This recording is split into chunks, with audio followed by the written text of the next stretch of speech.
Los sondeos a pie de urna dejan claramente a Merz como ganador y Alternativa por Alemania como segunda fuerza. La cita con las urnas en Alemania deja como primera fuerza a los democristianos de la CDU, encabezados por el conservador Friedrich Merz. Los sondeos publicados al cierre de los colegios electorales sitúan al partido en el entorno del 29% de los votos.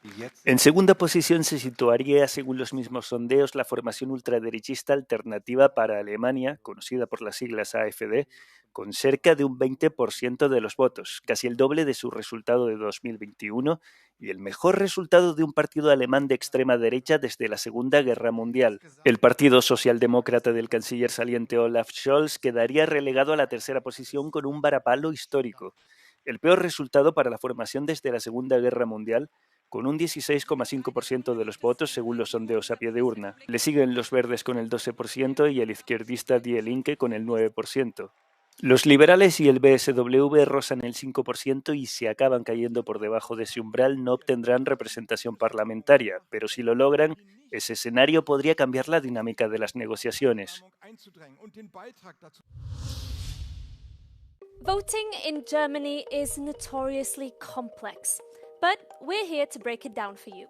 On February the 23rd, around 60 million eligible voters are called to the ballot boxes to elect 630 members of the Bundestag. Voters do not directly elect the country's chancellor, but the results will eventually determine who governs and who's chancellor. Each ballot paper has 2 votes. The first is for a candidate running in the voter's electoral district. There are 299 of these across Germany. The candidate with most votes in a given district wins a seat in the Bundestag based on a first-past-the-post system.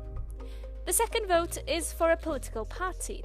This vote determines how the Bundestag seats are distributed between the parties, and it's based on proportional representation.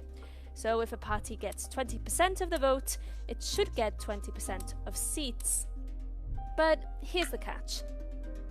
A party must either win at least 5% of the national vote or get at least 3 members directly elected in their districts in order to be represented in the Bundestag. This is to avoid political fragmentation and legislative gridlock. Look out for this on election night, as there are 3 parties polling around the 5% mark. Whether they reach the threshold or not could be crucial for efforts to form a government. In past elections, additional Bundestag seats have been created for candidates who directly win a district seat, but where that seat hasn't been secured by their party in the second vote. This time, though, these seats, known as overhang seats, will be scrapped, as new legislation has been passed to keep the seat number to 630 and prevent the Bundestag from growing. After seats have been allocated, parties enter talks to form a majority coalition to govern. The German president puts forward a candidate for chancellor, usually in agreement with coalition parties. The candidate must then secure majority support in the Bundestag to be elected.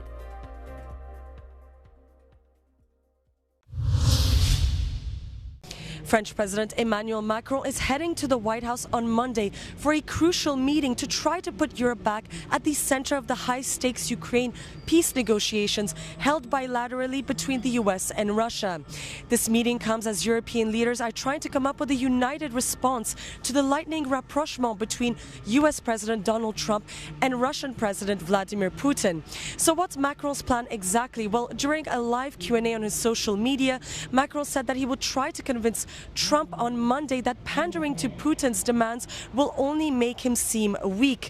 But this won't be an easy feat. On Friday, Donald Trump slammed both Macron and British Prime Minister Keir Starmer, baselessly claiming that both leaders haven't done anything to end the war. Macron will be the second European leader to go to the White House since Trump's inauguration, after Polish President Duda's meeting with Trump on Saturday.